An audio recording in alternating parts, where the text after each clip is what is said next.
Саламатсыздарбы? Ньюту телеканалындагы дабагер берүүсү өз көрсөтүүсүн улантат. Аны мен Акылай Маратова алып барам. Бүгүнкү эфирде биз психосоматика боюнча сөз кылган отурабыз. Ал үчүн студиябызга белгилүү невролог, психотерапевт Темирбек Бекбоев агайды чакырганбыз. Саламатсызбы агай? Алгач вактыңызды бөлүп эфирге келип бергениңизге ыраазычылык билдиребиз. Деги эле психосоматика деген эмне? Бул кайсы оорулардын түрү кирет? Бул суроого биз эфирдин алкагында жооп алганга аракет кылабыз. Андыктан дабагер берүүсү менен бирге болууга чакырам. Алгач психосоматика деген эмне? Көрүүчүлөргө бул туурасында маалымат бере кетсеңиз. Эми азыр психосоматика деп көп эле айтылып жүрөт. Бул эми азыр модный болуп атат. Азыр элдин баары түшүнүп калды. Нервтин чыңалуусунан ички органдар ооруйт экенчи. Эми азыр чоң мындай клиникаларда врач-терапевттер, психотерапевттер бар. Ошолор иш алып барат. Деги эле муну айыктырууда жаңы ыкма болуп калды. Эми кандай психосоматика деген? Эми психосоматиканы айтыш үчүн биринчиден эмнеден пайда болоорун айтайын. Кандай эмнеден пайда болот? Эми бизде адамда психикалык чыңалууну эмне чакырат да? Көбүнчөсүн өзүңүздөр билесиздер, адамда баалуулук деген бар. Мисалы аял кишиге үй бүлө баалуу, үй бүлөнүн бактысы, ошон үчүн күрөшөт, ошон үчүн аракет кылат. Үйдө мындай бир кыйынчылык болсо, жанакыдай бир келишпестик болсо, мүнөздү келишпестик болсо, аял, конечно, нервничать этет. Анан эркектер өзүңүздөр билесиздер, үйдү камсыз кылыш керек, ары чуркап, бери чуркап иштеш керек. Эгерде ишинен майнап чыкпай калса, жанакыдай болуп чет мамлекетте иштеп атышат азыр. Баягы биздин көп жаштар, көп элдер, эркектер ошолор дагы кыйналып жатат да, чынбы? Келгенде мисалы кандай келет? Үйүнө бир нерсе алып келеби? Анан кийин үй ошондо ыраазы болобу? Канча мезгил жок болуп атат? Ошонун баары, конечно, нерв которая этилет. Анан эми психосоматиканы айтарда биз кичине эмени анатомия, физиологиясын айтышым керек да. Бизде борбордук нерв система деген бар. Бул мээ, жүлүн. Андан чыккандар четки нерв система. Андан бөлөк да бир нервный система бар, вегетативдик нервный система дейт. Вегетативдик нерв система дегенибиз бул автономный. Өзү вегетативдик нерв система ошо органдарды тейлейт, ички органдарды. Анан өзү мээге кыйыр башыйт, түз башыйбайт. Ошон үчүн өзүңүздөр билесиздер, уктаганда жүрөк дүкүлдөй берет, жанакындай дем ала берет киши, бирдик органдар иштей берет. Бул вегетативдик нервный система. Бул вегетативдик нерв системамызда эки бөлүнөт. Симпатикалык, парасимпатикалык деп. Симпатикалык мисалы кан тамырды кыстап, парасимпатикалык кан тамырды бошотот. Симпатикалык жүрөктү дүкүлдөтсө, парасимпатикалык кайра наоборот жайлатат. Ушундай болуп иштешет да. Эми ойлоп көрүңүз, эми ушундай нервный системага жанакы биз кээде мындай айтабыз, баягы эменин окуусу бар да бизде, Фрейдтин. Жан дүйнөгө жабыркады дейлик. Жанакындай нерв чыңалуусу пайда болуп, көптөгөн капачылыктар чогула баштайды дейлик. Ошондо, значит, акырындан ал өзү баягы өзүнүн белгисин берет.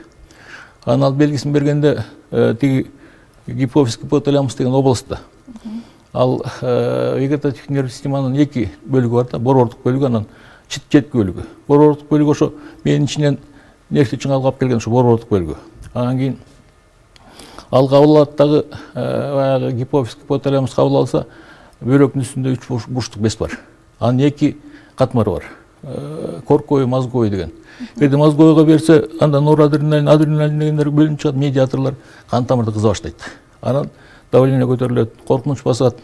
Адам өзүнөн өзү эле башы ооруп, аягы жүрөгү дүкүлдөп, ары бери чуркап, жанагы биз дүрбөлөң чабылуу деп атпайбызбы? Ошондой болуп кыйнала баштайт да. Тынчсыздан. Анан эмне кирет? Эми көп оорулар кирет. Эми көбүнчөсүн гипертония ооруусу. Ошо кайсы оорулар кирет ошондо? Эми мына бул жерде жазылып турат, бизге көп кайрылуучулар бул гипертония оорусу, артериальный гипертензия, муну менен көп кайрылышат, бронхиалдык астма менен кайрылышат, 12 элчегин жараты, ашказанын жараты, муну менен көп кайрылышат. Анан тиреотоксикоз, нерв термит. 7 оору, бул жерде трое саналып. Психосоматика семерка дейт. Нейродермит, тиреотоксикоз, бронхиалдык астма, неспецифический язвенный колит дейт, ревматоидный артрит дейт, артериальный гипертензия, язвенный болезнь желудка 90% кишиге дейт. Ушулар киришет. А бирок бизге көбүнчөсүн давление менен келет. Кан басымы менен? Кан басымы менен. Бул ошол кан басымдын көтөрүлүүсү нервтин чыңалуусу менен байланыштуубу? Эми биз башында эле илгери дарылаганда биз ошо успокаивающийдар менен дарылачубуз. Давлениянычы, давление көтөрүлүп кеткенде гипертония оорусун. Эми илгери резепин, равонатин, адельфан деген дарылар бар эле. Алар нерв аркылуу дарылачубуз да. Кийин эле бөйрөктүн дарылары чыгып, раз жакшы дарылап калдык да. Бирок негизгиси нервтен көбүрөөк кан басымын көтөрүлөрүн эл билишет. Баары эле билип калды. Анткени мына кан басымы качан көтөрүлөт? 40 жаштан үйдө. Кээде 30 жаштан үйдө деле. 40 жаштан үйдө 60 жашка чейин. 60 жашта стабилдүү болуп калат. Анда атеросклероз деген башталат. Эми ошо кан тамыр давление көтөрүлгөндө, коркуп үркүп, биринчи көтөрүлгөндө. Кичине коркунучтуу болот да. Үйдө баягы жанакындай бир напряжение болсо, келишпестик болсо, өзүнөн өзү кыйналып жанакындай бир кокустук болсо, нервке берет да. Анан кийин биринчи көтөрүлгөндө адамдар кыйнала баштайт. Анан давлениесин көрүп эле, улам көтөрүлгөнүн көрүп эле, өзүнчө эле бир жанагы коркунуч оорус пайда болот да. Анан бизге бир турмушта ар кандай жагдай болот да. Кээ бирде мисалдарды айткым келет. Сокулуктан бир апа келди. Бир мына 3-4 жыл мурун өзү 75тен өтүп калган киши экен. Давление көтөрүлүп уктай атыптыр. Ал апа айтат, 3-4 саат деле давление көрө берем дейт. Давление көтөрүлгөн сайын тем более коркот. Анан кийин жүрөгү дүкүлдөйт экен, уктай албайт экен. Мен сразу байкадым. Бул баягы бир үйүндө жанакыдай бир келишпестик болуп кыйналып жүргөн киши экен депчи.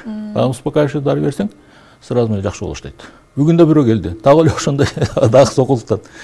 Ал дагы ошондой кыйналып, кысталып жүрүптүр. Эми небереси кичине мурда ушундай бир акча тыйынга эметип калып, ошого 1 жыл мурун кыйналып калыптыр да. Ошондо небересине колун өскөн экен. Анан ошого перерывать этип коркуп калган экен. Анан ошондой боло берет турмуштачы. Ар кандай симптомдор бар экен? Эми биз комплекстик дарылоого, мисалы успокаивающийларды кошсок, жанакындай рациональный психотерапия жүргүзсөк, түшүндүрүп айтсак, конечно, айып кетет. А так, азыр врачтар эмне? Баягы эле өзүбүздүн дарыларды, мисалы, гипертониянын дарыларын берсе, мисалы, адреноблокатор дейт, аны беребиз. Кальций блокатор дейт, аны беребиз. Ингибитор АПФ дейт, аны беребиз. А нерв эске албай атабыз да. Ошон үчүн баягы психотерапевт дегендер нерв эске алат. Түшүндүрүп берет. Сизди коркунучтун болуптур. Ушундай бул жакшы болот депчи. А биз ошону бул сүрөттөрдөн көрсөк болобу? Эми сүрөттөрдөн мына бул жерден симпатикалык, парасимпатикалык нервный система дегенибиз болобу? Бул эки бөлүктөн турат. Борбордук бөлүк, анан перифериялык бөлүк. Бул жанагыдай экөө бири-бирине карама-каршы иштейт. Ошондо баягы кээде симпатикалык күч алып кетсе, давление көтөрүлөт. Андан кийин бизде дагы момундай сиздер угуп жүрөсүздөр, паническая атака деп коет. Дүрбөлөң чабуулу. Дүрбөлөң чабуулу менен жаштар азыр дагы модный болуп атат. Адреналин көтөрүлөт, коркунуч басат, жүрөгү дүкүлдөйт, жана норадреналин көтөрүлөт, анан кийин уктай албай. Жанагынтип бир жерим ооруйт, тиягым ооруйт деп кайрылышат. Уйкусуздук качат, э? Уйку начарлайт. Анан могу жерде көрбөйсүздөр. Психический фактор дейт. Синдром вегетативной дистонии жаңы башталышында. Анан нарушение сна дейт, көрдүңүзбү? Биологический фактор. Эми биологический фактор кандай? Толуп кетишет, наследственный фактор да бар, кээде көп отурат. Бул биологический фактор. А болсо психический фактор. Булар жанагындай мен айткандай өзүнүн баалуулугу. Мисалы, ар бир адамдын өзүнчө баалуулугу бар, студенттин деле баалуулугу бар. Мисалы, сабактуу экзамен тапшыра албай калса, ал кыйналат. Аял киши жанагыдай, эркектин деле баалуулугу бар. Ал жанагыдай жумушунан бул жерде бул жазып коюптур. Мында стресс, эмоциональный груз, негибкость, страх перемен, большое эго деген өзүнчүлдүк деген сыяктуу. Эми бизер турмушта боло берет да, чынбы. Кимде жок. Кимде кайгы жок. А мен мындай сурайм да, бизде менталитет ушундай да. Баары эле айта бергиси келбейт. Качан капа болдуңуз эле, 5 жылдын ичинде эмне болду эле десең, аны эстейт. 5 жылдын ичинде былтыр ушундай болгон депчи. Анан могу жерде мына көрсөтүлгөн сүрөт. Бул жерде жанакы Зигмунд Фрейдтин окуусу боюнча мына подсознательный, сознательный деген. Сознательный деген билесиз, акыл эс. Түшүнөсүң, билесиң, бирок ошо кайгынын баары акыл эстин алдында кала берет. Подсознательный. Анан подсознательныйда калган кайгы мына о жерге жыйыла берет да, анан гипофизге, бул мээк гипофизге берет. Мен кыйналдым деп гипофизге берсе, гипофиз сразу бөлөк бездерге берет. Бул жерден кайсы? Калкан ысмал без, уйку без, бөйрөктүн үстүндө без. Бөйрөктүн үстүндө без тез реакция кылат. Жанакы мозговой слой дегени адреналин, норадреналин чыгарат да, анан кан тамыры кысылат. Эми кан тамыры кысылса, биринчи кан тамыры кысылганда айтпадымбы, коркуп баштайт. Мына момундай синдром вегетативной дистонии деп мындай эметтим эле. Көрөбүзбү? Биринчи алгачкы мезгилде коркуп, жүрөгү дүкүлдөп, колу чымырап, тердеп, ушундай болот да. Анан булар башым ооруйт деп көп кайрылышат. Анан баягы о жерде ушундай эле жазыптыр. Эми кимде мындай нерсе болбойт? Страх, обида, чувство вины, гнев деген жажда мести. Эми адам мындай тынч жашай албайт да, чынбы? Тынч жашоо деген эле чанда болбосо кыйынчылык боло берет адамдын алдындачы. Ошо кыйынчылыктарды жеңиш керек да. Жеңиш үчүн кээде принципке барга туру келет. Принципке барсаң жанагыдай жаңжал чыгышы мүмкүн, чынбы? Мен момундай китеп жазгам. Карабайсызбы? О жерде баягы жан дүйнө чыңалуусу көп орун башат. Эми бул жерде көрүнүп турат, эми ушул китеп өзү негизи невроз жөнүндө, анан психосоматика жөнүндө. Кандай болуп пайда болот, эмне болот депчи. Бардыгы камтылган, анан могу бронхиалдык астмада дагы нервтин ролу кандай болот? Ушуга да токтоло кетсеңиз. Эми бронхиальный астмада баягы приступ сыяктуу болот да. Бул бронх кысылат. Бизде бронхиальный астманын эки түрү бар. Атопический деген бар, инфекционный аллергический деген бар. Атопический аллергиядан болот. Бул да нервтен болот. Эми турмушта мен көп иштеп калдым, анын үстүнө мен негизги кесибим эндокринолог, терапевт эндокринолог. Кийин иглотерапевт болуп кеттим, невролог болуп кеттим, психотерапевт болуп кеттим. Мен өзүмдү психосоматик деп, азыр врач психосоматик дегендер бар. Психосоматик мен деп айтсам болот. Анткени 10 жыл семейный врач катарында иштедим да, эл аралапчы. 10 жылдын ичинде көп нерсени көрдүк. Турмуштар кандай нерсе болот? Менин бир тая жеңим ооруп калды, бронхиальный астма мененчи. Бул эми 83-жылы. Токмокто жашачу.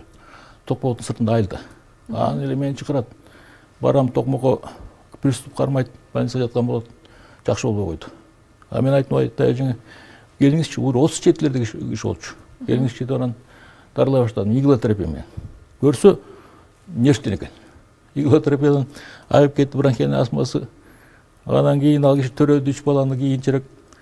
Көрбөйсүз, бул психиканын таасири күчтүү да, организмгечи. Көрсө өзү мындай ойлонуп капа болуп жүрсө керек да. Бала боло албай да жүрөм депчи. Жакшы, ал эми могу ашказан, 12 чегидеги жараны нервтин чыңалуусу дагы пайда кылабы? Буга кандай таасир берет? Эми 12 чегин ашказандын оорусу нервтен таасир аларын илгертен эле билчүбүз. Анан эми баягы көбүнчөсүн биз айтабыз да, баягы өз убагында тамак ич, капа болбо депчи. Анан адам кандай? Ач болуп калат, тамак ичпейт, анан капа болот. Капачылыктар тамеки тартат, арак ичет. Жанагы өзүн өзү аябайт, анан кийин бир күн язва болуп жатып калат. Язбада нервтин ролу өтө чоң. Анан кийин биз мисалы өзүбүз айтып атпайм, практика врач катарында көп билип калдык да, кислотность повышать этет. Же понижать этилет. Жана эки система дедимби? Парасимпатический нервный система, симпатический нервный система. Бирөө кислотность көбөйтсө, экинчиси азайтат. Анан көбөйүп кеткенде тамак ичпесе карабайсызбы, язва пайда болот. Илгери бизге өтө көп келчү, мен анын үстүнө айтып атпайм, эл аралап иштегенде язва 12 чегиники дейт, язва желудка дейт. Ошо иглотерапиянын ролу жакшы экен, жанагыдай седативный дарылар бериш керек экен. Дагы кайсы оорулар ушул нервтин чыңалуусунан келип чыгат?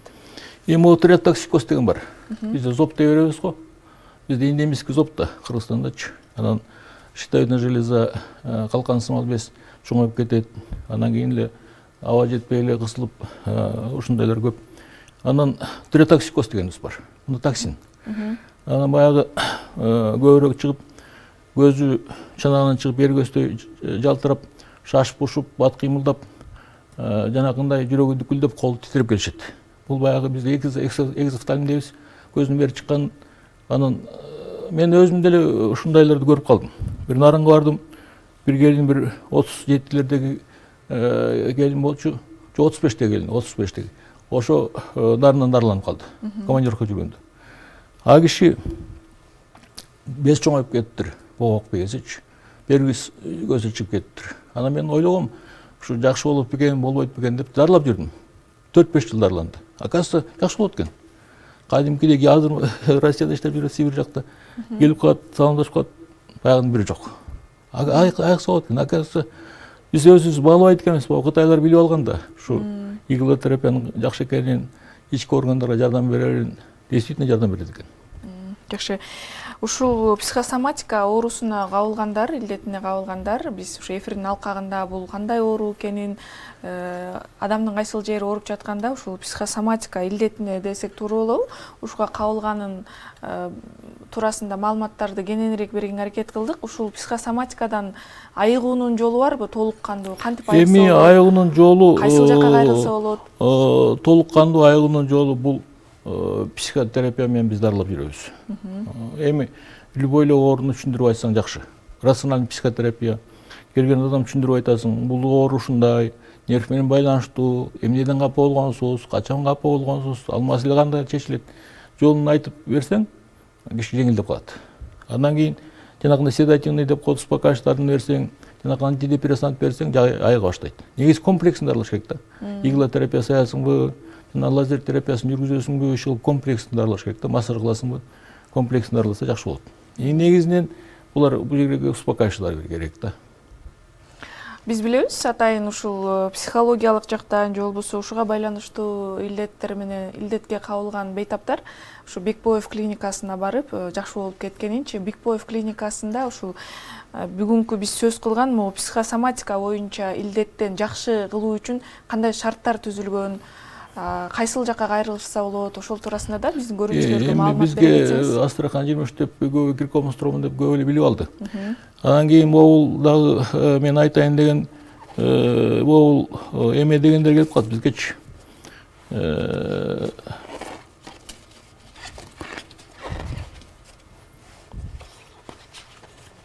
Анорексия деген. Анорексияңыз бул өзүнчө бир кыйын оор экен. Адам өзү арыктайм деп кыздарчы, азыр жаш кыздар өзүнө кабыл алып алат 13 жаштан үйдө.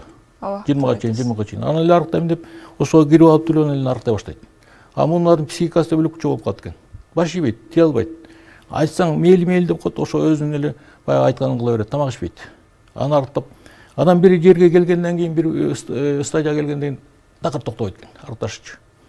Арыктап кете берет экен. Өзүнөн өзү эле? Өзүнөн өзү эле. Биз ойлойбуз, баягы семиз кишилерди арыктаткан оңой экен. А буларды мен иштеп калып жүрбөймүнбү? Буларды толук кылган кыйыныраак. Анткени психикасы бузулган да. Өзү арыктайм деп, арыктаса деле арыктайм дей берет. Карабайсызбы? Анан ушуга кирип кетет да, анан кийин жанагынтип кыйнала берет. Карабайсыздар, канчалык арыктайт. Карабайсыздар, момундай болуп калат кээде. Эми бул возрасттагы эле экен, жаш кыздар келет, кыйналып келишет. Ой, түшүндүрүп айтасың, сага тамак ич керек, тигиндей мындай десең, ооба деп коет, а бирок ичпейт. Ушуларга действительно жанагындай антидепрессант керек да.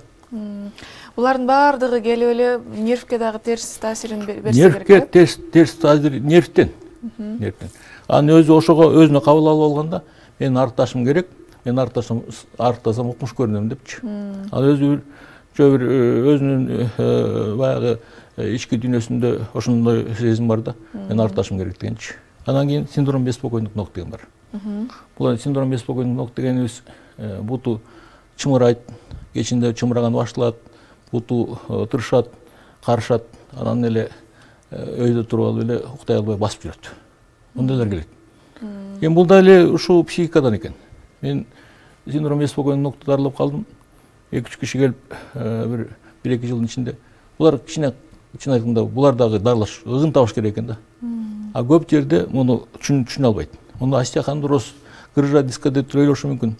Тост ангиопатия сосудов нижних конечностей сосудтан деп ойлошу мүмкүн. Бул эми сосудтан, бирок нерв менен байланыштуу. Анан эле ушундай бир кыйналып келсе, конечно, баягы обычный сеттеги врачтар түшүнүш керек экен да. Негизинен обычный сеттеги врачтар психотерапевт болуш керек. Бар элечи. Келген ордун жакшылап караш керек, түшүнүш керек, билиш керек. Эгерде билип, жан дүйнөсүн түшүнсөң, конечно, айыгышы жакшы да, оңой. Ооба, бизге жеткен маалымат боюнча ушул Бекбоев клиникасына кайрылган бейтаптардын 97% айыгып кетет өз элдетинен. Эми 97% деп деле айта албайм. Бирок негизинен айыктырууга аракет кылабыз. Бирок көбүнчөсүн айыгат.